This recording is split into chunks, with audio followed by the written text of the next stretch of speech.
Coming up on Chasing the Natty, week 2 officially coming up on us. You guys have your waiver wire picks, you got your brand new rosters, and now you got to figure out what to do for the second week of the CFF season. We got sit-start discussions driven by your suggestions, and we got 5 different CFF relevant games that we are going to discuss. All this and more coming right after this.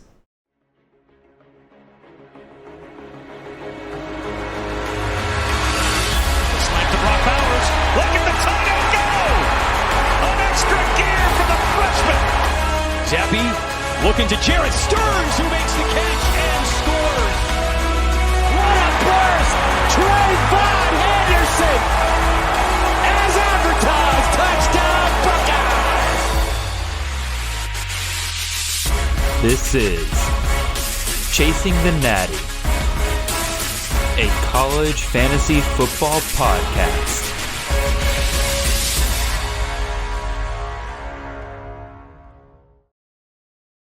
All right, welcome in everybody. This is Jared Palmgren, host of the Chasing Natty podcast. Hope you guys are having a wonderful ride to your work on this Wednesday morning. It has been a very tiring day for me. I've been on the go pretty much this entire day. And across from me is our wonderful co-host for our preview segments for the Chasing Natty this offseason. That is Mr. Chris Moxley. Chris, how are you doing today, sir? I'm doing okay.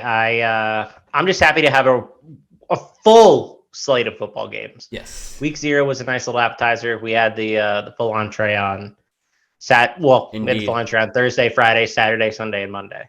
It was beautiful. Football every single day, and I won't say it was great football every single day, because again, there were definitely points in the Clemson Georgia Tech games where I was like, what am I watching? And then there's definitely points during the LSU Florida State game where I'm like, what am I watching? Even still, just a great weekend of football all around. Again, Nate and I discussed some of the highlights from this past week and everything. But Chris, what was your favorite game of the weekend, and which one did you enjoy watching the most? Has to be North Carolina App State, right? I Dude, mean, that was insane. a really fun game. Just the back and forth was pretty crazy. I also enjoyed Houston UTSA. That game went to double overtime. Caught the end of that while going back and forth between games. There were a lot of good games this weekend too. To be honest, I'm pretty interested to see kind of what we get this week. Yeah, for a weekend filled with a ton of what were supposed to be like cupcake matchups and everything like that, there were just not. I mean, there were a ton of blowouts. Don't get me wrong, but like the games that were supposed to be good were good outside of really maybe Georgia, Oregon, and stuff like that. But like Florida, Utah was awesome. Ohio State, Notre Dame. I mentioned this on the other pod. That to me was like the best good on good football I watched the entire weekend. It felt like a chess match, that entire game. That was great. So that's the past. That's week 1. We got to talk about week 2 upcoming here for us, Chris. So really not too much to talk about in the announcement portion. I got my spiel. We'll get to that in a second. But I guess we'll open up the show here real quick with the news that Sam Hartman's back. He has been medically cleared. He will be starting this weekend.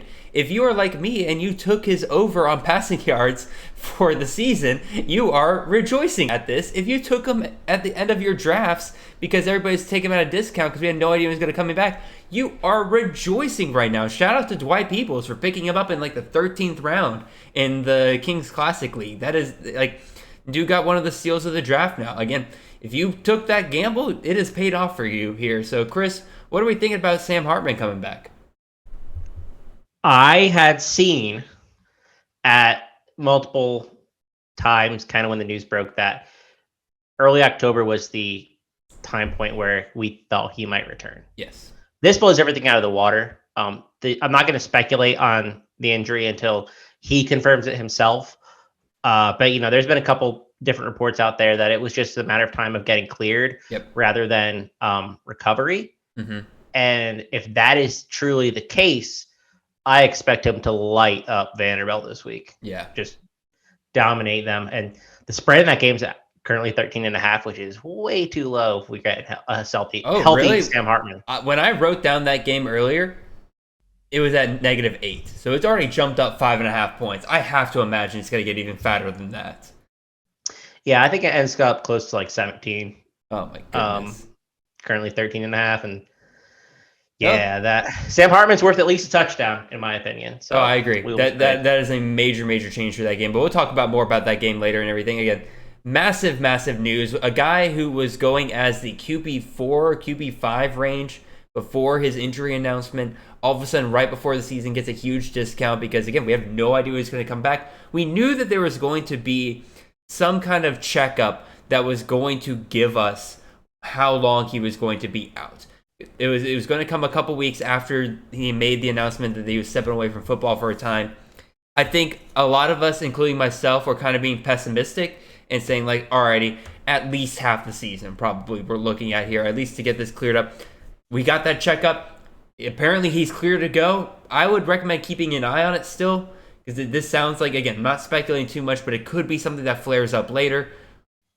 Even so, like, if you have Sam Hartman, or if you took Mitch Griffiths, it wasn't really that bad. But even so, like, if you took Sam Hartman, you're rejoicing greatly right now. So, again, not too much really to say about that. That's just great news all around, and you're happy about it in the CFF world. Other things that you're happy about in the CFF world is the fact that I get to give you my little spiel. Like the fact that if you're listening to this on podcast, make sure you follow us and leave a 5-star review and a written 5-star review if you're on Apple Podcasts. Love reading those from you guys. If you're watching this on YouTube, make sure you like, subscribe, comment down below. Love all of those great things. You guys have on YouTube and podcasts have been absolutely blowing away the numbers we have seen that before this season. Like now that we're fully in season, I don't know if it's you guys are sharing this, like putting it out there for you guys more, but like again, the numbers we're seeing right now are just awesome, and I really can't thank you guys enough. You guys are engaging. I love the interactions I've been getting on Twitter lately. You guys have been just absolutely awesome. I can't wait to see us grow even more as the season goes on. Any other things I should really point out here? Again, we are part of the Campus Canton family here. We are part of the CFF team, including myself and Chris Moxley. We also got the awesome Nate Marquise and the ever illustrious Brandon Sanders. They got their own podcasts and articles they are putting out there, as well as the weekly CFF rankings that myself and Chris Moxley are putting out for you guys every single week right now, and even more stuff to come. Lots of great stuff going on over with the CFF team at Campus Canton. Chris Moxley, you want to give a teaser for anything maybe coming up for you? You are muted, Chris. Of course I am. I think we'll, this is our start sit show for the most part. I also have an article coming out where I detail a couple lower names that I don't think we mentioned at all on here. So that'll drop tomorrow. And then, I'm constantly trying to keep these rankings updated. I have to do a update tonight with the news that sounds like Chris Reynolds will be back for Charlotte. And Perfect. Then I got to throw our guy Sam Hartman back in there. So couple updates, try to keep it a living document throughout the week so that when you go to set your lineup, you can reference something that's as up to date as possible. How high are we putting Sam Hartman this week? He's got to be like top 5, right? It's Vanderbilt. Top 10 for sure. Top 10 for sure. Okay. Top 10. I guess there are a lot of good matchups. Top 5 is pretty tough. That's true, because you got Hendon Hooker against Pitt. You got Bryce Young going up against Texas. You got a lot of guys who are going to be high-ranked guys that are going to be through their games the whole time. It's not like they're playing cupcakes and get pulled by the second quarter. Yeah. Top 20, top 15, 16 is pretty tough to crack this week. Gotcha. Again, I still need to get my rankings in, so shame on me for that. Anyway, let's get into the sit-start discussion and everything. If you haven't heard already how this works, is that every week I'm putting out a tweet asking you guys to put in your sit-start dilemmas, the ones that are truly driving you crazy. And specifically, I guess I should clarify this. I'm looking for one roster spot that you're down between like 2, maybe 3 guys that you're like, I can't figure this out. I am not looking for it, and I'm not trying to come off as like I'm not trying to come off as bad here, but like I'm not looking for you guys to drop me your entire wide receiver room and then tell me, hey, start 2 out of this group. I'm not looking for that. You guys have to make your own decisions at some point on some of these things. I want you guys to give me the ones that you are truly racking forth, back and forth in your brain here. And you're going to see some of those here tonight as really good examples as to what we're kind of looking for with that. Because as much as I would love to discuss your entire roster with you guys, we don't have time on this show. So we're keeping it down between 2 to 3 guys really with some of these. So Moxley, let's get started with this. And let's start with some quarterbacks here. We're going to be doing 2 at every position. We only have 1 running back question this week. So we're just going to keep it at 1 running back. But we are adding tight ends this week because you guys answered the call and you guys said, hey, we need help at tight end. So let's get it for you guys. Start off quarterbacks here. Dillon Gabriel, quarterback out of Oklahoma. Very popular one last week, popular again this week. He's going up against Kent State. And then the other option here is Donovan Smith, new quarterback out of Texas Tech with Tyler Shuck being out for 2 to 3 weeks. He's going up against Houston. This is from Drew B. on Twitter. He is at Quad9s on Twitter. So, Moxley, what's your initial thoughts here? Where is your mind kind of going with this? This is really close, in my opinion. And I have Gabriel ranked higher, but I think they're like in the exact same tier. I agree. I struggle with this question a lot. I think it's probably the most difficult one that we have on the sheet. I'm going to go with Gabriel because I have him ranked higher. And I think that game is more conducive to a Gabriel blow up than it is Smith versus Houston. That's a high game total. So it's not like I don't think Texas Tech isn't going to score or anything. That defense is a little challenging, though. That isn't like a pushover defense. That defense is probably one of the better in the AAC. I really like their defense coordinator, Doug Belk. I think he does an excellent job. So, I wouldn't be at least a tad surprised if Donovan Smith struggles maybe a little bit more than we think he does. So, safety, I'm going to go with Gabriel. If I need to win this week, or like I need the upside and the rest of my roster is kind of meh, I'll probably go with Donovan Smith. And that's the way that I view this one. No, I definitely agree. Again, early on the season, I am very much more about the safer plays. And to me, out of these two, Dillon Gabriel is the safer play. They're going up against a terrible, terrible Kent State defense. We might be able to see Dillon Gabriel run a little bit because, again, that Kent State rushing defense is historically awful. He is the incumbent starter. We've seen him perform well already. He's not going to choke under pressure against a bad opponent. I think he's the safer play here. Donovan Smith, I have no doubt, can perform well for Texas Tech this weekend. The system is with Donovan Smith on this question. They're very close in my opinion. But again, Donovan Smith, I like him over a lot of people this week. Studs like Dillon Gabriel in systems that they're in are people that I'm willing to put over Donovan Smith. So I am leaning towards Dillon Gabriel here with you, Chris. I'm on board. Yeah. If you told me Donovan Smith was the quarterback one this week, I wouldn't be surprised. But I'm not sure Gabriel has that ceiling, which is fine because I think you're getting a top 15 quarterback. So it's all about risk in this decision, I think. Yeah, I think Dillon Gabriel is pretty safe for 30 points this week, probably. I think that is a fair statement to say. Donovan Smith, I think he is safe for 20 points this week, but he has a ceiling of 50. So that's kind of what you're running into here. Again, I try to highlight how it's not just these two players that we're talking about here. We're talking about archetypes of players here. Dillon Gabriel represents the safe stud. Donovan Smith represents the potential game-breaking guy that could absolutely just tear apart a weekend for whoever you're facing, or it could tear your roster apart because he doesn't do as well as we're kind of hoping.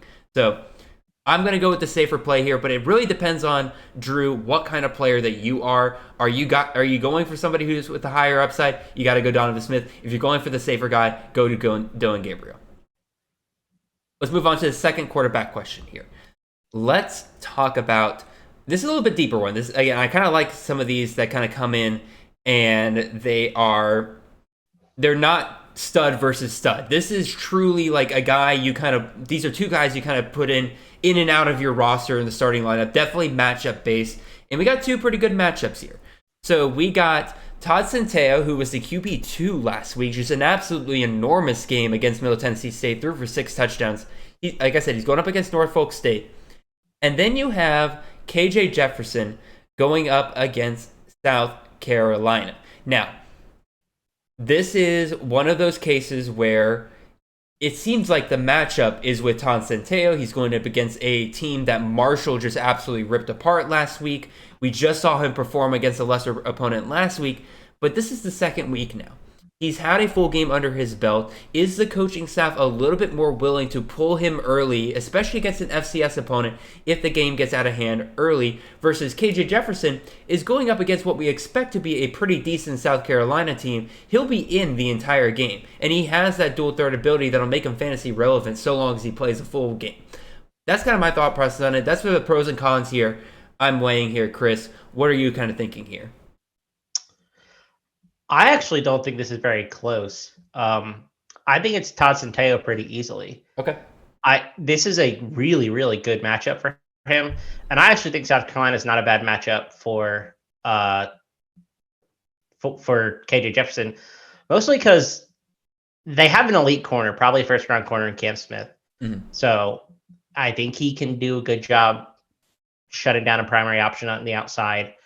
The real concern that I have is I think this defensive line isn't that bad.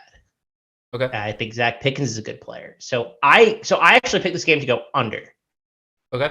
And if I think this game is going to go under, I probably don't have a lot of confidence in KJ Jefferson scoring the requisite points. I think Todd Centeio does, and I think if he does get pulled, he's a big part of the reason why he's getting pulled. He's not like I think that he's the big contributor, or if they're up by 30, it's because Todd Centeio had a big week. So that's my thought process. Todd Centeio is my quarterback 17, and KJ Jefferson's outside my top 50. If that gives any indication of where I feel this week. I don't think it's fair to expect Todd Centeio to throw for 6 touchdowns again this week. Again, if they're at that point, he has been pulled long before that point. Again, I think they're going to try to get Percy Agie-Obise going a little bit more this week. He didn't really have that big of a game last week despite their blowout. I definitely wouldn't mind if he threw Chris Thornton a couple touchdowns this way before he comes off the field. But yeah, I'm kind of with you. You kind of talked me into it. You're right. The Arkansas-South Carolina game is not expected to be a high-scoring game. Really, neither is JMU Norfolk in terms of both teams scoring very high. Obviously, JMU should, and I repeat, should do very well against this FCS opponent, and they will. If they pull Todd Centeio, it'll be well after the game is out of hand. It's really just a matter of, do we expect them to want to get the running backs a little bit more work this week and against a lesser opponent than they did last week? We'll definitely see, but I agree. Todd Centeio is probably the safer play here.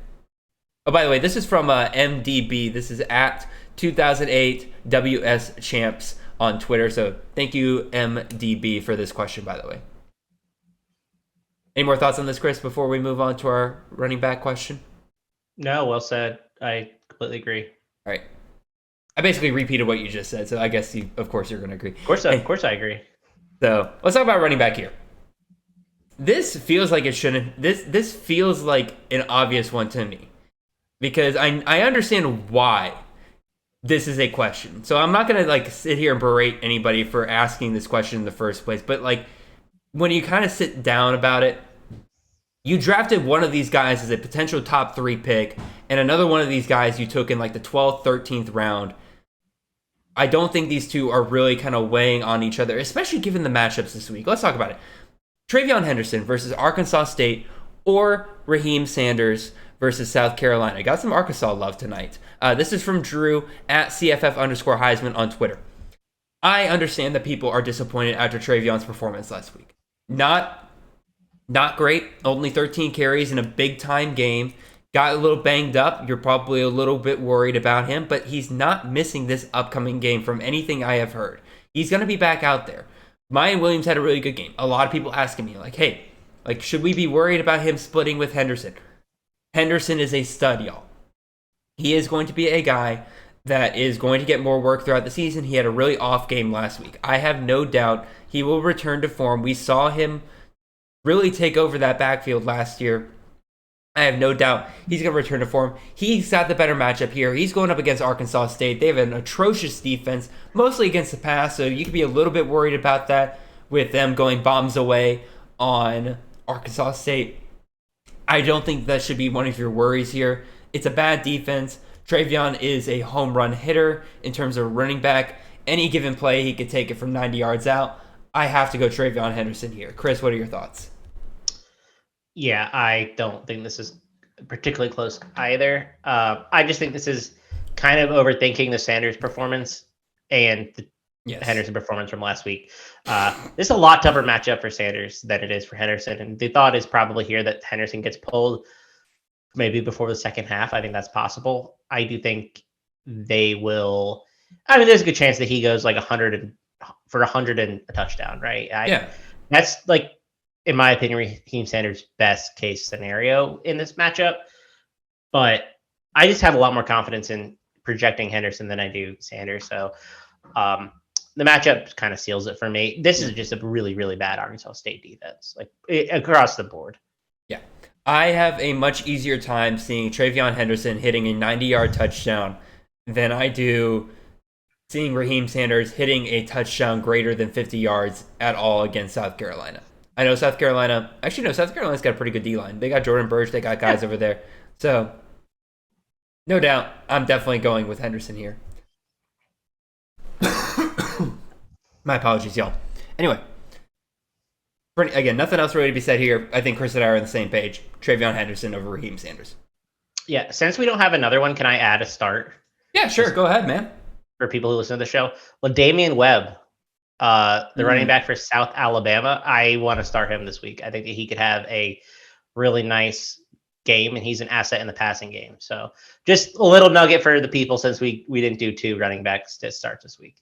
No, I agree. That's a great call out. I love it. All right, let's go wide receivers here. I like both of these wide receiver questions. We only had 2 this week, but 2 really good ones in my opinion. So first and foremost, we got Tavion Robinson. By the way, this is from Jack C on Twitter. He's at Jack CDCTT. That's a lot of letters there, Jack. You really need to cut that down. Anyway, this is Tavion Robinson going up against Florida this week, or you have A.T. Perry going up against Vanderbilt. So here's the thought process that I believe leads to this question. Tavion Robinson had a great week last week. Led the team in targets on Kentucky, going up in a big-time matchup. In a big-time matchup, you're going to go to your playmakers. Tavion Robinson, clearly that for Kentucky this year. You are looking at a guy that, again, clear number 1 on their offense. They're going to score some points this week. Probably going to be Tavion Robinson's fault. And then you're going up, and then your other option is A.T. Perry, a guy you drafted probably in the first or second round of your draft. This is a guy that we are looking at. We were thinking was going to be the number 1 wide receiver this week. But then he has a rough week last week. As a lot of elite receivers had rough weeks last week. A.T. Perry is definitely one of them. 3rd on the team in targets. I believe somebody said that it was 17 minutes into the game before he even got a target. So again, I understand the concern here. But the good news is, and this question was asked before the news today about Sam Hartman, but Sam Hartman is back. And we know that Sam Hartman and A.T. Perry have a connection. If Sam Hartman was not coming back, this would be a little bit closer in my opinion, but I think we see A.T. Perry return to form this week with Sam Hartman going up against a tougher opponent than VMI. And I think that, again, I know it's Vanderbilt. It's a relative tougher opponent. I think we see A.T. Perry return to form this week. I would roll with him because I don't think we're going to see another week where Donovan Green and Taylor Morin are both ahead of A.T. Perry in targets. That just doesn't feel right. What do you think, Chris?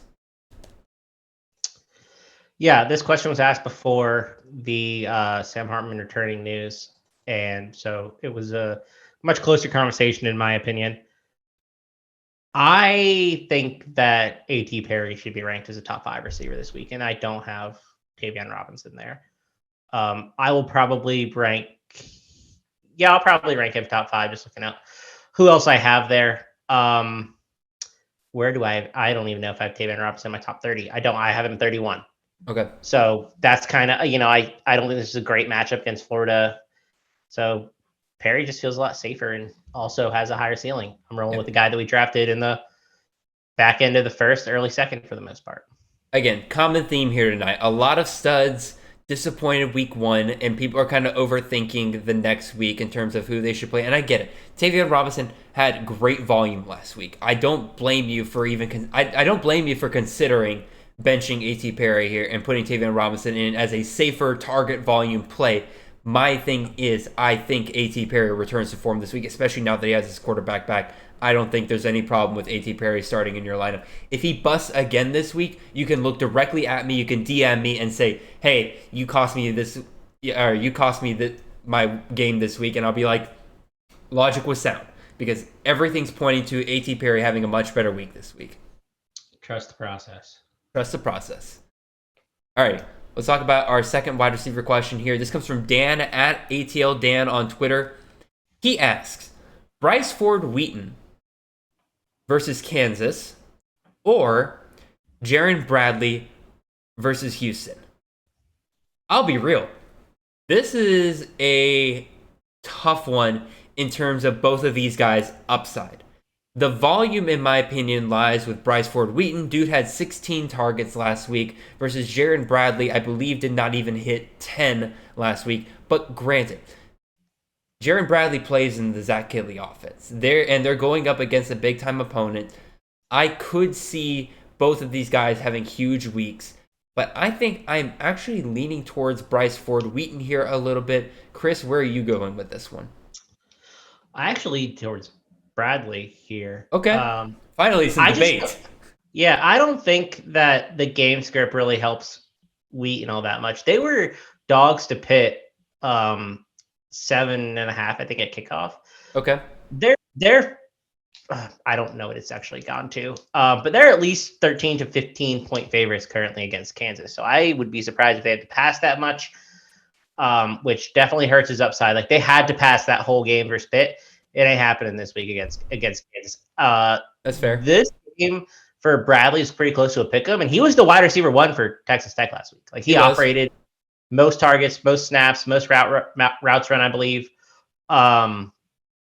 So I have no problem playing him in this matchup. I have him ranked wide receiver 15. I feel pretty confident in rolling him back out there. I'm not worried about this. Like, listen, I like Fungi. I think it's how it's pronounced. Fungi. Now I got myself confused. Okay, but I am not worried about him. He did not play a lot of snaps. He just happened to be targeted on the snaps he did. Yeah. I think that we could see a little bit of a mirage there. So I'm treating Bradley as the primary outside option. And I think he's in for another big week. Despite being a little bit lower in Donovan Smith, I think the receivers are going to be fine in this matchup. Yeah, no, I definitely get it. Again, volume to me right now is for Wheaton, but you're absolutely right about the game script and the fact that, you know, Texas or West Virginia should beat Kansas relatively handedly. The only thing I'm kind of worried about is that I do not trust West Virginia's running game unless they truly let CJ Donaldson really start going, because I don't trust Tony Mathis. Again, he could perform better against Kansas. Again, Kansas D-line much worse than Pitt's D-line. But even so, that's the only thing I could see kind of pushing them into passing a little bit more than we're kind of expecting in terms of a game script, even against Kansas. But even then, I feel like I'm grasping at straws here when it comes to that. The only thing I could push against Bradley, again, the volume allows for multiple receivers here, is a resurgence for Miles Price this week. But even still, again, I feel like I'm grasping at straws there because, again, this offense, more than enough volume to support multiple wide receivers any given week. I'm curious, Chris, where do you have Price in your weekly rankings right now? 24. 24? Okay, so you think that Bradley could have a better game than Price then? I do. Coming off week 1, I flipped them in my ranks. I had Bradley ranked last week, I believe, but not highly. And if Price comes out and he dominates again, I probably won't put Bradley ahead of him again this year. Yeah. But I think it says something that he was the most targeted and involved receiver in the offense. So I mean, they're close though, right? There's not a big difference between wide receiver 15 and wide receiver 24. No, that's you're talking about maybe 0.7 fantasy points per game difference right there. Yeah. And I got, you rank 120 guys, and I just don't see a big difference between the two. But if I had gun to my head, I'm taking Bradley this week over Price. I'm a little bit worried about what Price's role is going to be. I don't think it's going to be as massive as we thought. Could be. You're right. I think still valuable, not massive. Yeah. And again, this is going back to this initial matchup here between Ford-Wheaton and Bradley. This is a battle between two of our top waiver wire picks. Both of these guys, if you have either one of these guys individually on your roster, you're probably starting them. You're finding a way to get them into your lineup. But if it's between these two, again, I started this conversation leaning Bryce Ford-Wheaton, but Chris, you've convinced me. I'm leaning more towards Jared Bradley here. Last week I convinced you, and we ended up with Aiden O'Connell above Drake May. So 0 for 1 right now. Yeah, fair enough. We'll see. All right, let's get 1-on-1 this week. All right, let's move on to our flexes. We're going to talk about flexes here. Again, this will be involving mostly both wide receivers and running backs. Maybe somebody gives me a flex question at one point where you have a tight end. I don't know why you would do that, but still. Let's talk about this matchup right here. This is from at Blue Rapper on Twitter. I'm going to try to kind of vary up who gets on the show each and every week, because I know Blue Rapper's on last week, but this was a good question, so I thought I'd throw it on here. Nathaniel Pete, running back out of Missouri, going up against Kansas State this week, or Mario Williams going up against Stanford for the USC Trojans. This is a PPR league. Nathaniel Pete last week technically started the game RB3. A lot of us understand that probably had to do with his health more than anything else. And even starting as the RB3, had the best day among the Mizzou running backs. Seemed to indicate that he is more than ready to probably take over this backfield sooner rather than later. Do we see that this week against Kansas State, who is not the worst defense you could play against, but definitely not one of the better ones? And so we've seen the Mizzou top running back do very well in the past.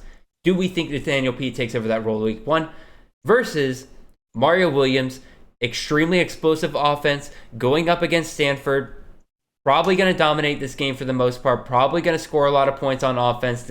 Remains to be seen how many points they allow Stanford to score. But they're like Caleb Williams, all of them, they're going to score a lot of points this week. Does Mario Williams get involved this week? He did not get involved a ton last week in their blowout over Rice. So Chris Moxley, which one of these guys are you leaning towards? Again, just a reminder, this is a PPR league. This is a really tough one because I don't have a lot of confidence starting either guy, if I'm being totally honest. Yeah. I have questions about what both of their roles look like. I do think Pete is probably going to be the RB1. How much that matters this week, I don't really know. I think Kansas State has a pretty good defensive line. They at least have a player who I think is going to be a top 20, 25 pick at defensive edge. So that worries me a little bit. Yep. But I don't know what Mario Williams' role is going to be either. I think that this game, the spread's only 8. It probably stays close. The other problem is Kansas State plays really, really slow. And they did last week too. I thought that might change with Klein under at offense coordinator, but it didn't. They played incredibly slow once again. So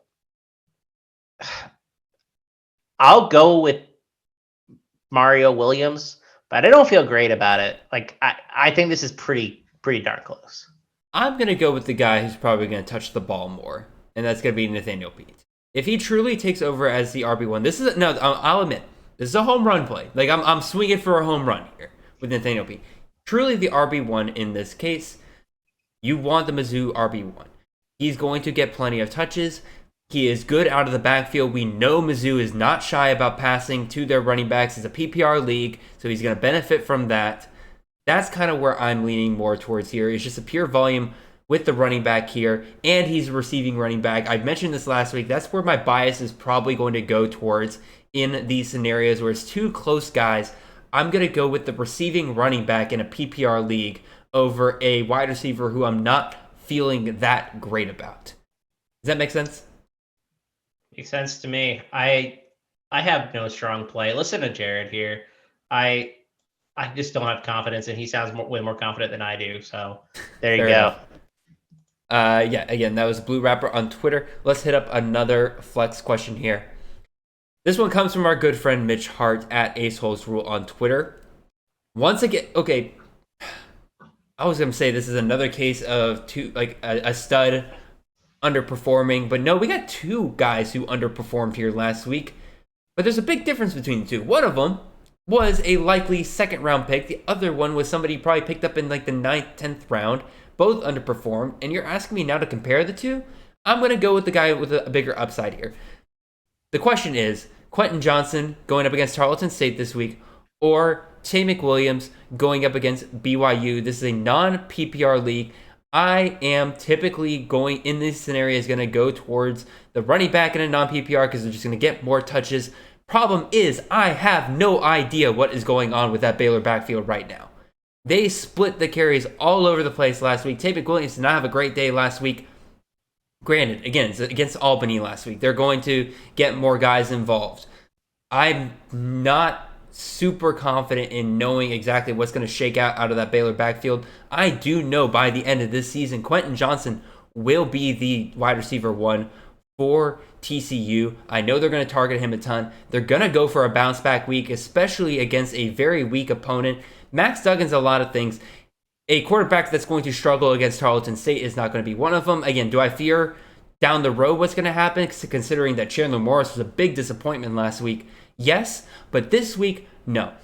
Quentin Johnston's going to be my guy here. I absolutely think you should start him well over Tay McWilliams. Take a chance on your investment. I get it. It was a bust last week. It wasn't great. But guess what? So were a lot of stud receivers you drafted in the first 2 rounds. Take your chance on your guy that you invested a lot of capital in. I have no problem with definitively saying Quentin Johnston here. Chris Moxley, where are you going with this one? I feel the exact same way. I'm going Johnston. This could be a game where he just blows up for the most part. 3 catches, 100 yards. 2 touchdowns. That's the kind of player he is. Tarleton State does not have a single athlete that can keep up with Quentin Johnston. They are going to feed him. Sonny Dykes came out today and said, we need to do a better job of getting Quentin Johnston the ball. Guess who's going to get the ball this week? Quentin Johnston. Yes, sir. And like you said, nobody on Tarleton is going to stop him. And they got to make up for last week. Quite frankly, because then that offensive performance for TCU last week was abysmal. And they got to figure something out. They got to bounce back this week. Oh, look at that. Little cupcake named Tarleton State. They're going to be just fine. Again, I think people are slightly overreacting a little bit. I think people are trying to read into some of these situations just a little bit too much. Every single team, outside of the teams that played in week 0 and even some of them, we only have 1 sample size of their games. We have 11 more for every single one of them. There are going to be ups and downs with some of these guys. I mentioned this on the show with Nate earlier. I'm going to reiterate here because I think it's a very important point. Jared Stearns was an absolute stud last year for CFF. Dude killed every single week except one. The final game of the year, he scored only 4.8 fantasy points. None of these guys are infallible. Some of these guys are going to bust random weeks, and for a lot of them, it just happened to come week 1 last week. Do not overreact with your rosters right now. Take some time, know the capital you invested in, the draft capital you invested in some of these guys, and give them a chance. Nothing else really to say there. Any response to that, Chris? No, just don't overthink it. Yeah. Just don't. You don't have to. Nobody's in your ear telling you to sit your studs. Just start them, and we could reevaluate after 2 weeks, 3 weeks, but we're not at that point. I agree, 100%. All right, let's talk about some of these tight ends. We got tight end questions this week. You guys answered the call. Literally, I had 3 different people who were like, oh, since nobody's asking tight end questions, I'll ask a tight end questions. Well, unfortunately, now all of you are asking tight end questions. So we can only pick 2 for this week. This one comes from Blake Welch at WelchWB35 on Twitter. He is asking Payne Durham versus Indiana State or Zach Kuntz versus East Carolina. Again, tight end's much harder to project week to week because it's just a very volatile position regardless. But once again, we have a guy who you drafted in the probably 4th, 5th round if you took him versus a guy that you drafted in the 9th, 10th round. One of them had a better week last week than the other. Again, neither had great weeks. But even so, Zach Kuntz definitely underperformed compared to where we expected. I believe he only had 2 catches for 12 yards last week. Not great. He is going up against East Carolina this week. Payne Durham going up against Indiana State. I have a way I'm feeling on this just based on what I've said before when it comes to this. But Chris Moxley, you're the tight end guy, really. Where are you going with this? I think I'm going to go with... Oh, man, this is tough, too, because Kuntz had 9 targets. Payne Durham had 8. They're obviously both really involved in their respective offenses. I'm going to go with Kuntz. And I was on record probably for a while saying I don't think it's a big 4 at tight end. I thought it was a big 3. I wasn't ready to include Kuntz in that same conversation of Bowers, Trigg, and Mayer. I thought he had question marks about how he performed each game last season, despite finishing the season pretty well. But I do think this is where you go back to him. I don't think Purdue's going to need to throw that much against Indiana State. I expect the game with Old Dominion to be with ECU to be pretty close. I agree. And they'll throw a good amount. He had 9 targets last week. Like, we're going to see regression at some point. I would say, to be fair, 9 targets for 2 receptions, not great. Yeah, it is what it is, right? But I think you just roll them out and you feel confident in chasing that volume. That volume is there. Yeah. He ran a route like 83% of the time. He just didn't. The receptions just weren't converted. Yep. And that's fine. It's a much better matchup this week, in my opinion, than the Virginia Tech back 7. So I think that he is the guy you probably want to roll with. Yeah, that's the kind of the way I'm leaning to. Again, I was playing a little devil's advocate there with the receptions and everything, but that's kind of where I'm leaning with this as well. Again, one of these guys you invested a little bit more capital in, you're going to give Coons just a little bit more patience than you would Payne Durham. If he doesn't work out for this week, I think Payne Durham's a great guy to have on your bench. You start flipping him in there for your starters, and then you move on from Coons after that. But even so, for right now, Coons had well over 100 targets last year.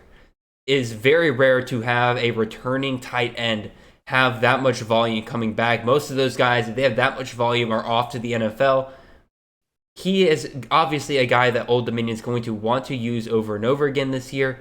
And especially in matchups, like Chris said, this is a better matchup. This is a matchup that's going to keep him in the whole game. You don't have to worry about him getting benched, unlike Payne Durham, where you could see him get benched because Indiana State is a very, very low division school. I'm going to roll with Zach Kuntz here. All right. Can't all of them be two-way, so we're going to finish up with a 3-way tight end question here. We got Jatavian Sanders going up against Alabama. You have Luke Musgrave going up against Fresno State, and you have George Tekas going up against Virginia Tech. This is another question from Drew at CFF_Heisman. Drew, congratulations. You got 2 questions on the show this week because you asked some really good questions. So, my initial thought process here is this is down between Luke Musgrave and George Tekas. Jatavian Sanders I am not playing this week. Going up against an Alabama defense, he is one of my favorite plays on Prize Picks right now. They have him at 14 fantasy points this week. Absolutely freaking not. Not up against Alabama. They're going to try to shut him down. No. Texas played their hand last week. Alabama's going to know that Sanders is a threat. If I was predicting a kind of breakout and Sanders didn't break out last week, I might like Sanders this week. I think we've heavily overcorrected on Sanders a little bit. I like Sanders the rest of the year. I have been high on him. Don't play him against Alabama. Chris, this is down to George Tekas and Luke Musgrave for me. I'm leaning towards Tekas here, but what's your thought process here? I am too. He had the second most targets this week with 11. And all those data's come from PFF, by the way. Yes. I want to make sure that they get credit for this. But yeah, I like Tekas. He's just so involved in that offense. I kind of want to go back to him. There's a lot of buzz for him in the offseason too, so this is like a super big surprise. I'm not playing Sanders either unless I absolutely have to. I think Musgrave is interesting, but I think it's pretty hard for me not to roll out the guy who had 11 targets last season or last week. Again, I get the hype around Musgrave. He led his team in targets last week, so I get it. Like again, like there's definite reason to be excited about Musgrave. I don't think he's somebody that I have ever run to get to the waiver wire right now. I think if you ran to get him this week, you're definitely relying a little bit too much on last week's stats. I think you need to keep an eye on him a little bit more. I don't think he's somebody that you're rolling out this week. I am going to roll out George Tekas because there are so many things that were coming together through the offseason that pointed towards him having a really good year this year. He is entering a school that is known for using the tight end. Look at Hunter Long and Trey Berry. He is following his tight ends coach from Notre Dame, going over to Boston College, who is now the offensive coordinator. He is reuniting with a former quarterback that he played with at Notre Dame and Phil Jerkovich. So many things were coming together for him, and we saw it there last week. If they didn't have Zay Flowers on the outside, George Tekas would be the number 1 wide receiver option for this team, and I don't think it'd be particularly close. He is somebody that's going to be involved every single week. He, to me, right now, if you have him on your roster, he is a weekly starter. Yep. I feel very definitive tonight. Like, I'm not very wishy-washy tonight. Normally I'm very wishy-washy. I don't know. Anyway, great questions for everybody. Again, we're going to keep doing this every single week. If you didn't get your question answered tonight, I'm going to try to go through tomorrow morning and try to answer some of y'all that I didn't get around to, especially some of y'all who left me like your entire wide receiver room and told me to pick 2 or pick 1 out of it. I'm like, I can't do that on the show. I'll answer that a different time. Anyway, let's get into some of these game matchups for this week. We got 5 games, high over-unders, very close games, should involve everybody sticking it out throughout the entire game. Let's get into it, Chris Moxley. First game we got here. Louisville versus Central Florida. This is a 6.5 point spread towards Central Florida. This is the Friday 7:30 p.m. game on ESPN2. The over-under on this game, 61.5. So, Chris Moxley. Last week, Malik Cunningham. Man, big disappointing weekend. Do you think he bounces back this weekend? Because I sure think he does. Yeah, no, I for sure think he does. They were pretty unlucky last week. They drove the ball really well and just couldn't convert that to points.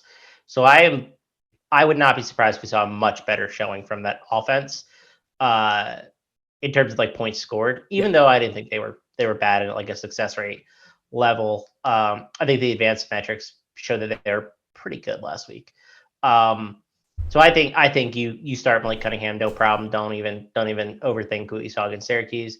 I think you start Tyler Hudson, his receiver, who had a big game week 1. I think he could very well be in it for a big game this week. Again, I think the total's still going up too. 61.5 now. I saw it like 62 before we logged on. So a couple places, it's going up. So this is going to be a high scoring game. I think he's a big beneficiary as well. Yep, I definitely agree. Who has more rushing yards in this game, Malik Cunningham or John Rice Plumlee? I'm going to go with Plumlee because I think he's a worse passer.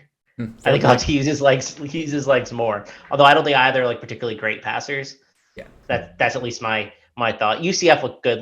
He looked really good last week for UCF. This is a little bit more challenging. I definitely agree. Let's talk about the 2 running backs in this game. Isaiah Bowser, great week last week. Tyon Evans, really good week last week, especially considering that there wasn't much to really love out of the Louisville offense in terms of from a scoring perspective. He had the most carries at the running back position, 89 yards, and a touchdown to go along with it. Either one of those guys give you a little bit of heebie-jeebies that you might want to sit him this week, because you're really good about pointing out defensive versus offensive matchups. Chris, is there anything here that's kind of hidden? Again, high-scoring game, but is there anything kind of hidden here that makes you kind of wheezy on either one of those 2 guys? Or if you have them on your roster, do you start them with confidence? I don't know about starting with confidence. Yeah, I maintain that. I don't know about starting with confidence. I don't think the Louisville front 7 is very good. I think you can definitely run on them, and I think we saw that from Sean Tucker.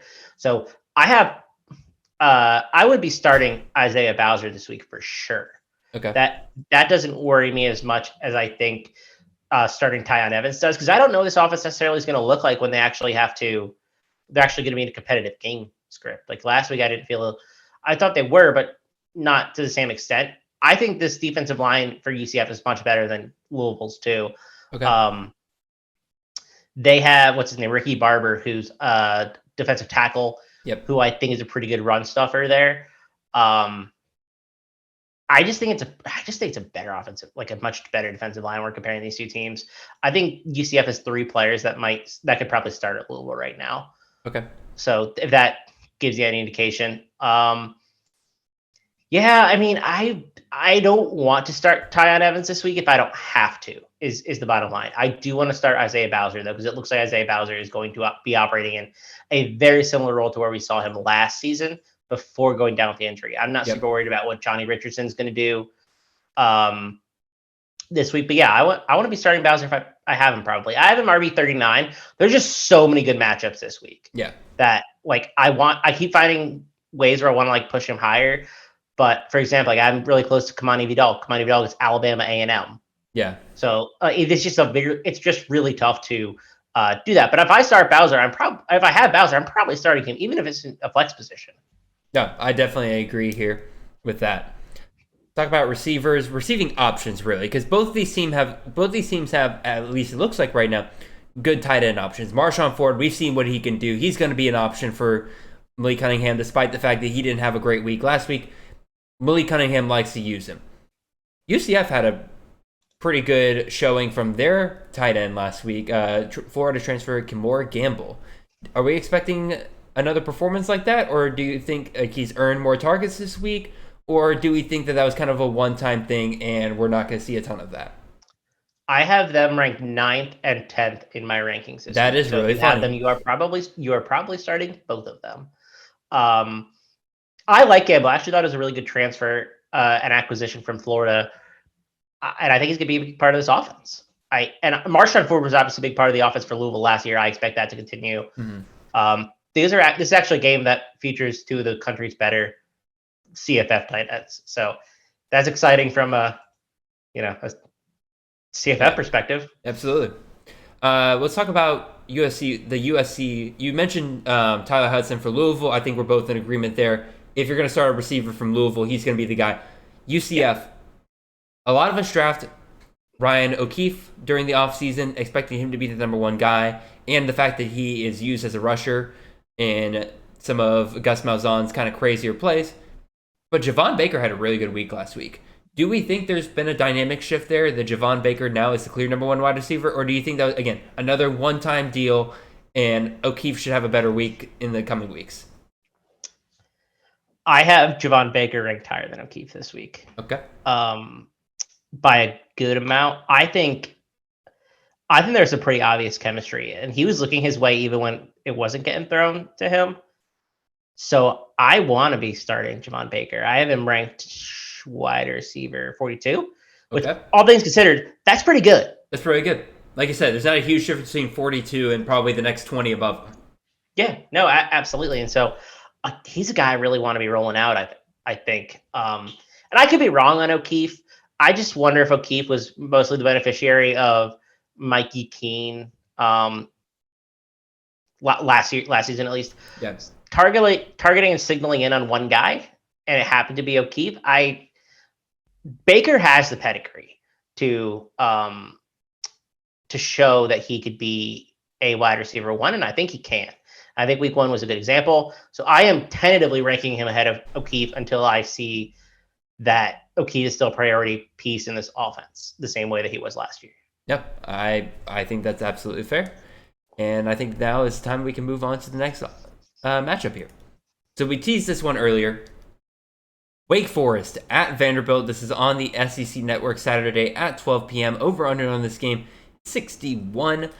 I have to imagine that has risen since then with the news of Sam Hartman coming back, so I will have to go double-check that. But yeah, Moxley, 66, I believe. 66 now? Damn. Anyway, let's not talk about Sam Hartman first. Let's go to the Vanderbilt quarterback position. Mike Wright. Man, what an incredible 2 weeks he has had to start this season. And Moxley, I know you and I both kind of teased that he could be somebody very interesting early on in this season, and he has performed well against the two cupcake opponents he has been given so far. Hell, he outperformed what we kind of expected him at Hawaii as far as I'm concerned. 2 40-plus point weeks so far. Now we do get a bit of a step up in competition for Wake Forest, but Wake Forest is not known for having a grand defense. Do I think Vanderbilt's going to struggle to win this game? Hell yeah, I do. I think Wake Forest could blow the doors off of them this week. But Mike Wright going up against a semi-suspect defense, could we see a third startable week for a Vanderbilt quarterback? I know a lot of people who play CFF for a long time just threw up in their mouths a little bit, but what do you think about Mike Wright this week? Yeah, no, I think he's absolutely startable. Like you said, Wake isn't really known for their defense, and I don't think that their defense is anything to write home about this season either. Maybe it's a little bit better than usual, but not anything I'm scared of personally. I think you can start Wright if you have him. I don't have him ranked nearly as highly as I've had him the last few weeks, but I absolutely think that you can play him.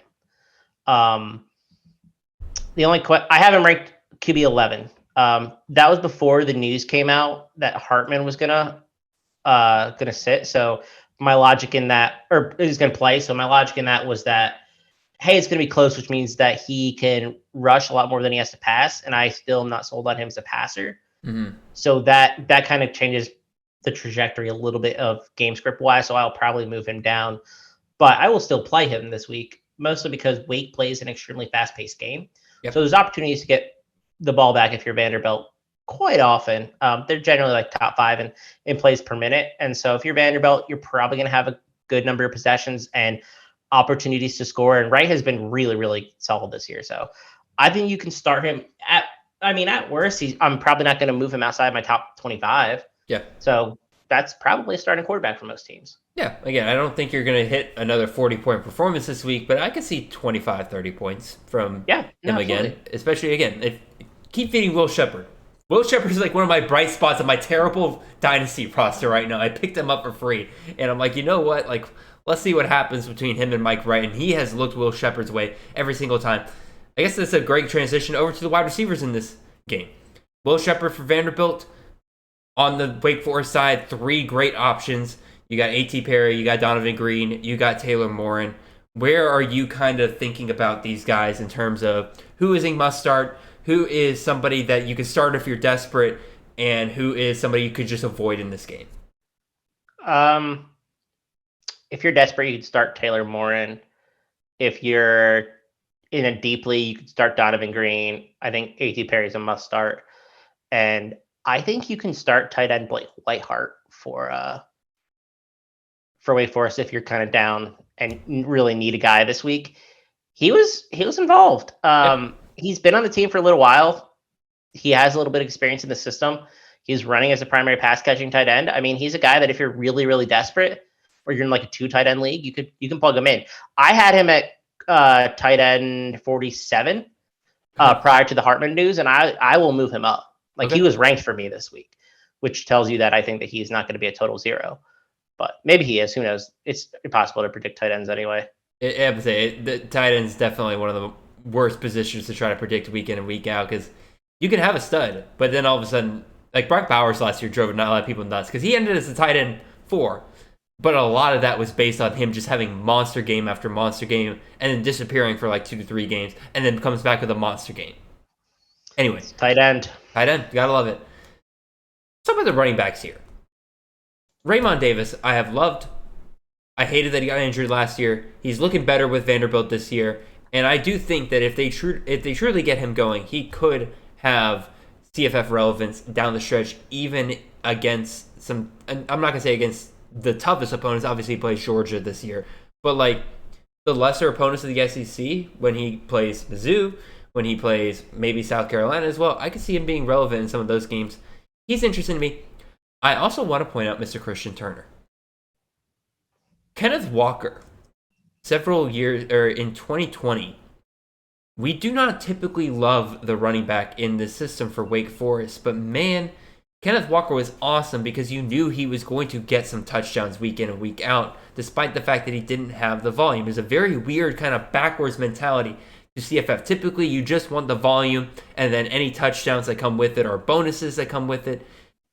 Kenneth Walker, man, it was like every single week you could count on him getting 2 to 3 touchdowns. Christian Turner got 2 touchdowns last week for Wake Forest. Am I kind of going overboard here to say real quick that he is somebody that we should definitely be keeping an eye on in this game? And if he scores, and if he kind of takes over that Kenneth Walker role of they get near the goal line and they just use him to get in the end zone, somebody we keep an eye on? What do you think, Chris? I would not start him this week. No, if that's I'm mostly throwing this out as a hypothetical for down the season. I think that he mostly got a lot of work because A, it was VMI, and B, I don't think they were throwing in the same at the same rate in neutral game script situations with Mitch Griffiths as they would with Sam Howell, because this is a very pass friendly offense when he plays. So I'm generally speaking very skeptical of what his role looks like long term. And Sam Hartman is a quarterback who likes to run when they're in the 10 zone. Yep. So I mean, I think he had 14 touchdowns last year. Something crazy he overperformed by, but he likes to run it. He likes to run. So I just don't know what his upside is even long term. I think they have some interesting backs on that roster too. So I'm not quite sure that he gets to keep the role throughout the year. Yeah, fair enough. But I do think maybe they found something and they want to keep riding him. So, I mean, keep him on a watch list. Definitely. Hartman scored 11 touchdowns last year, by the way. And again, I briefly brought up Raymond Davis. Any thoughts on him real quick? I would not play him because the spread is 13.5, and it's probably going to end up close to 17. No, this week game script is out of hand here. Yeah, and that's probably going to be the case for a lot of Vanderbilt games. So I need to see him perform in tough matchups before I'm ready to plug him in. And I don't count a game versus Hawaii and Elon as tough matchups. I agree. Yet. Turns out Hawaii's had an incredible defense. They just played two really good offenses. Anyway, let's go on to the next game here. Tennessee versus Pitt. We'll try to get through these a little bit quicker. Tennessee is 6.5-point favorite here. This is on ABC, the Saturday 3:30 game for them. Over under here, 65.5. Obvious studs to start here. Hendon Hooker, Cedric Tillman. Don't even worry about it. Go ahead and start them. The rest of these guys, a lot of decent offensive pieces here. Probably guys that are sitting on your rosters. Guys like Jalen Hyatt, guys like Jabari Small, guys like maybe Keaton Slovis. Maybe you're looking at Kanata Mumfield. You can Rodney Hammond if he comes. I know he was banged up in last week's game. If he comes back for this game, any of those guys kind of reach out to you as players of interest there, Chris. Rodney Hammond, if he plays, I think is worth a start. I don't know if he's even going to be healthy for this matchup or possibly future matchups.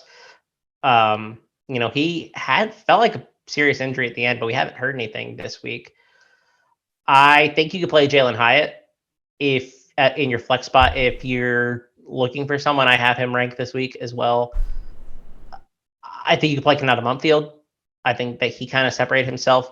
I thought Jared Wayne looked all right too. He was good. To be honest, I think if you think this game's going to be a shootout, which obviously Vegas does, the secondary options for Pitt are not necessarily bad plays.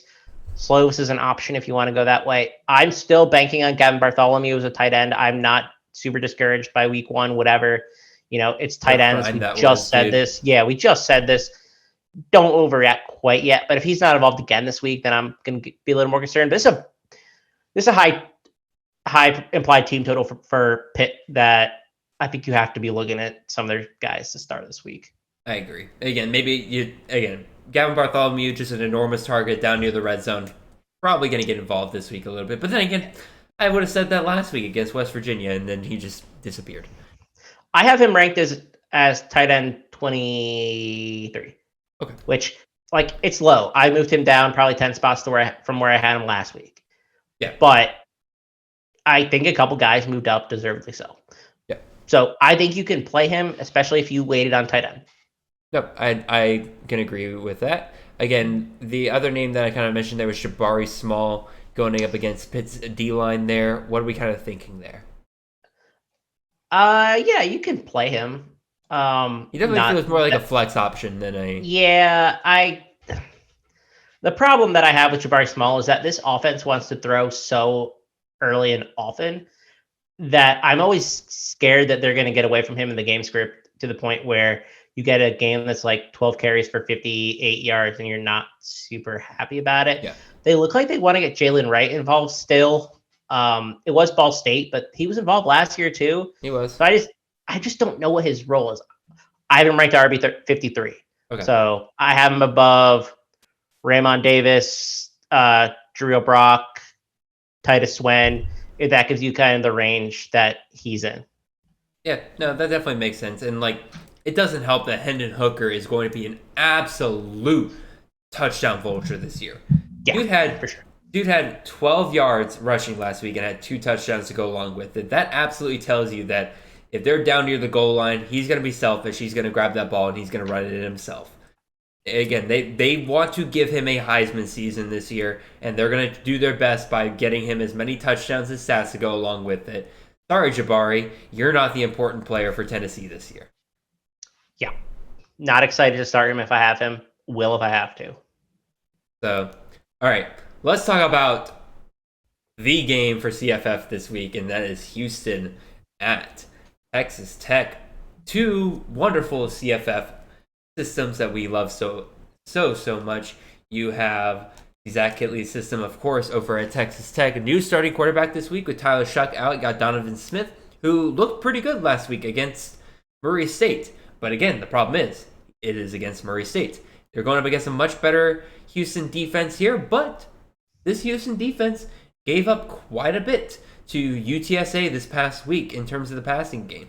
Joshua Cephas, Zachary Franklin, and DeCorian Clark all had their way with Houston's defense last week. Maybe that was a hiccup. Maybe they had some things to work on. They're going to be much better this week. But it tells me there is a little bit of vulnerability, and Vegas obviously believes this will be a high-scoring game. Again, real quick, Texas Tech 3-point favorite here. This is on FS1, 4 p.m. game on Saturday, and it is an over-under 65.5. So clearly they think there's going to be tons and tons of points scored in this game. Not going to be a very defensive game whatsoever. Chris, we already talked about Jaron Bradley and Miles Price. We're going to move on from that. Again, we think they both could have a good week. Donovan Smith, obviously the big question mark here. Again, he performed well against Murray State. Does he perform as well with a step up in competition? Remains to be seen. Clayton Tune had a really good week last week, as well as Nathaniel Dell, and they kind of spread the ball around quite a bit. They didn't really zero in on Dell as much this week. Any other receivers besides Dell at Houston this week that you're kind of interested in?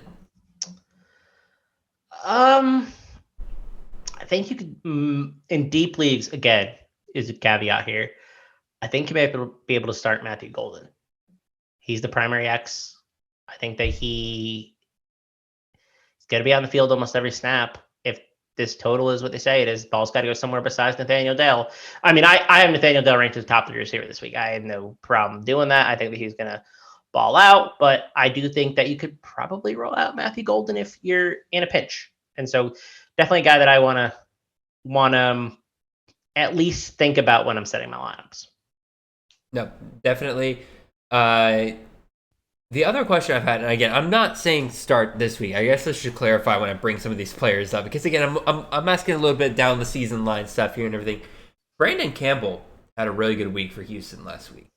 It looks like he's already overtaken Tejon Henry as the lead back for the season. I thought Tejon Henry was going to be kind of given some seniority role there, and that they would ride him for a little bit. Maybe Campbell takes over down the line. Looks like he's the number one back right now.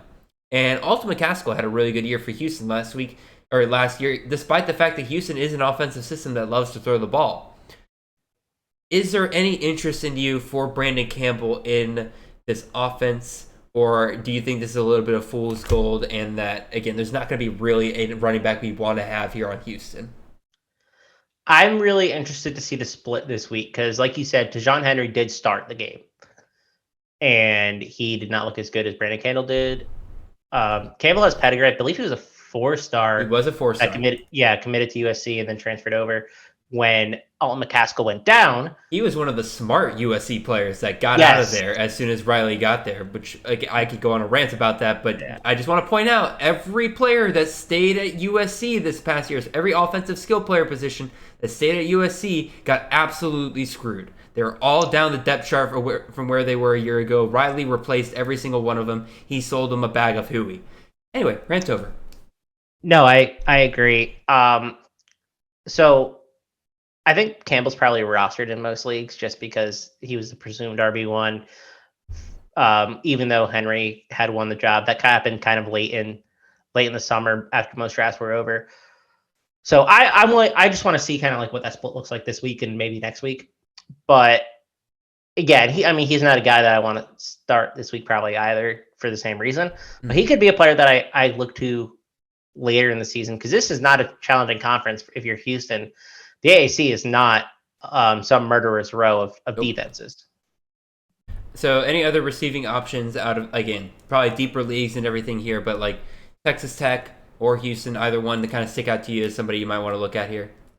I think you play Bradley. I think you play Miles Price. Of course. Again, I mentioned that in the beginning. Yeah, I'm trying to think if you could play it.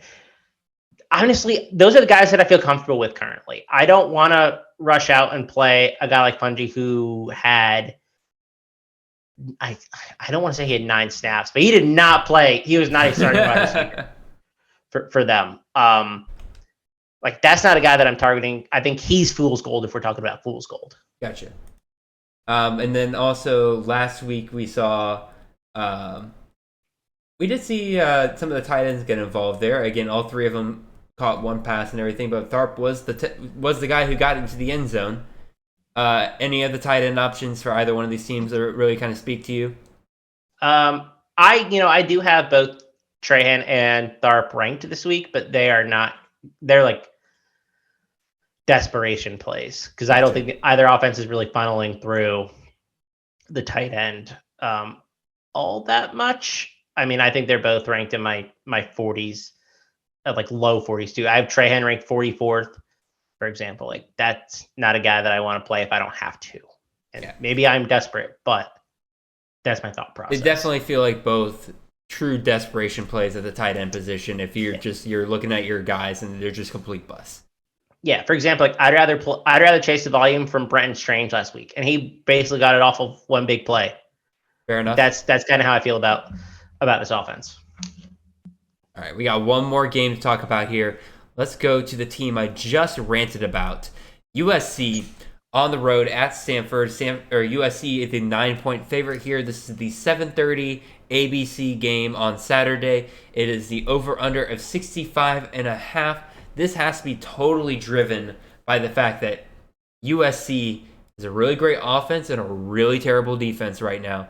Because I would never expect Stanford to be the team I would walk up to and say, yeah, that's a team that's going to score a lot of points every single week.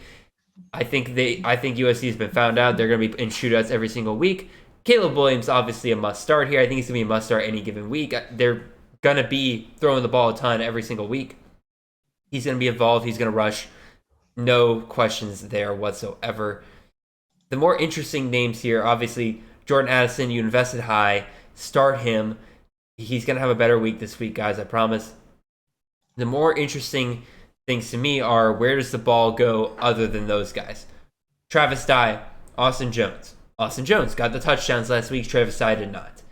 Is that split going to continue to be as terrible as it looked last week? What about other receiving options outside of Addison? Mario Williams. Who's the other starting wide receiver for USC? It's not Gary Bryant. Last week it was Brendan Rice. Brendan Rice.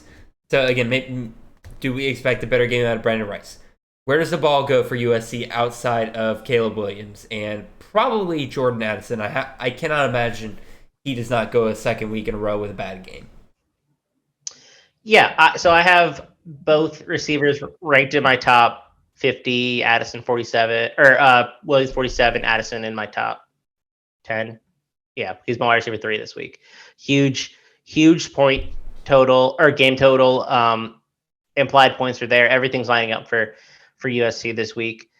I think you can start both Williams and Addison depending on where you lie with your receiver depth. Those are the only two that I would start, though. I think you can look elsewhere if you need to, despite this game being like a 65 plus total.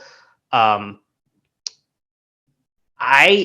on the Stanford side, which I don't mean to get ahead of you, but I struggle a lot trying to figure out who I want to start on this team. I think Michael Wilson, the receiver, is someone you can start. Okay. I would start Tanner McKee if, I'm not super excited to start him, but I think you can start him. And then EJ Smith is a guy I think you absolutely can start. I'm not worried about Ben Urasek either. If we're playing the same Gavin Bartholomew game, Urasek's a guy that I'm rolling out. He's in my top 10 this week. I'm totally honest. I am not worried. I think I love this matchup. USC brought in Eric Gentry, who I think is a pretty good linebacker. I think he has okay cover skills, but they'll get Urasek open, in my opinion. Yeah, this is a big time matchup. Stanford played what last week? Who did they play? They played Colgate. They played toothpaste. All right. Yeah, we're talking about toothpaste. They weren't looking to truly get their studs involved last week. This is that was a game where they're trying to get other guys chances, seeing who can make plays and everything. I think Michael Wilson definitely was a name that came out of that. I think they're going to be using down the stretch. But guys that we were kind of expecting, like Tremaine, Elijah Higgins, probably going to get a little bit more work down the stretch. These were guys that we were kind of expecting into this year. And then, like you said, obviously Ben Urasek, he's going to be a dude. EJ Smith last week. Man, first of all, great long touchdown from him.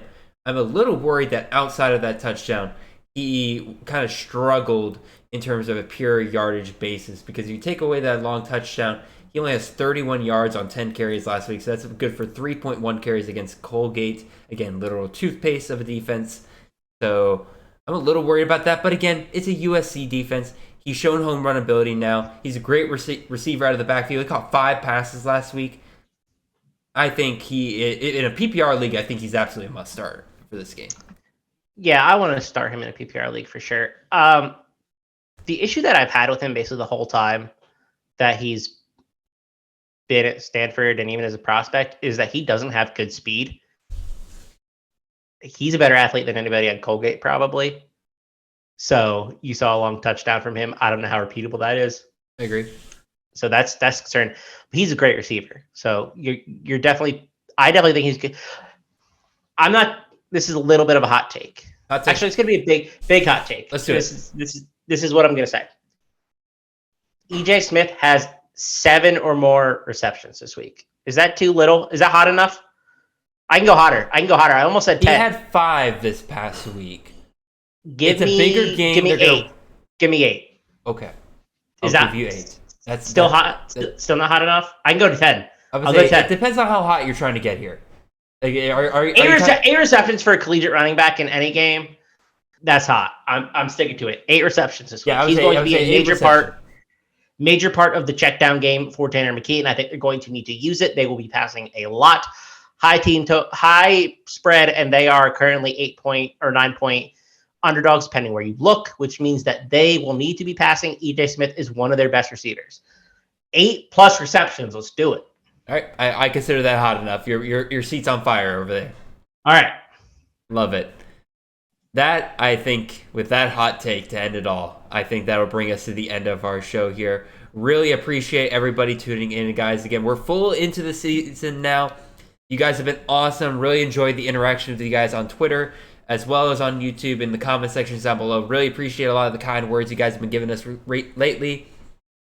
Like I said earlier in the show, the numbers we are seeing right now in terms of views, in terms of comments, in terms of interactions, in terms of downloads, in terms of all of that has been just absolutely enormous and just honestly bigger than anything already I would have expected out of this year. You guys have responded. Really appreciate you guys sharing us with any of your college football buddies that are out there getting into the CFF team or CFF game for the first time. It has been truly, truly amazing. I feel like I meet somebody new every single week that comes up to me and says, "Hey, really, really enjoy your show." And I'm new to CFF and you guys have helped me out a ton. And so I really appreciate hearing that kind of stuff. Chris Moxley, anything that, I asked you earlier to tease, anything you didn't mention earlier that you want to throw out there for people? No, just pay attention to our content each week. We have a morning show that goes out, talk about all types of college football. We even talk about high school football and kind of who's next, something that Brandon Sanders on our CFF team really likes to pay attention to as well. And check out Better Sports Network. We're going to be on there every Saturday between 8 and 10. It'll be a rotation of a bunch of guys at C2C, but it's a really great opportunity. We're really excited to be partnered with them and, talking football, talking lines before the game and, really, really fun show. So, 8 to 10 every Saturday, and we'll be going live, I think, even in the off season. So year-round show. It'll be a lot of fun. I was so excited when y'all announced that you were officially getting onto a radio network. That was very, very cool, and just great for the CFF game just in general. Just the more ears that we can get into people, the more we can just get people talk about who are normally guys who are in to the NFL, just getting more college names into their ears, getting more guys that they can start to care about just a little bit more and saying like, alrighty, I'm starting to care about these guys more. Is there a version of the NFL fantasy game that I love to play?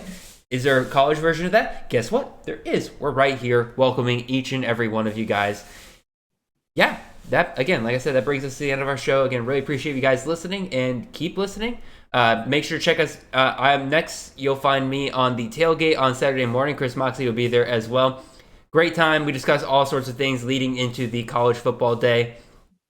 We discuss matchups. We discuss prize picks. We discuss sit starts, all that good jazz. It's a good time. So make sure you check that out as well.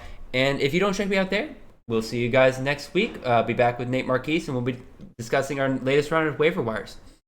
All of that, yep. Y'all have a wonderful and blessed day. Yeah.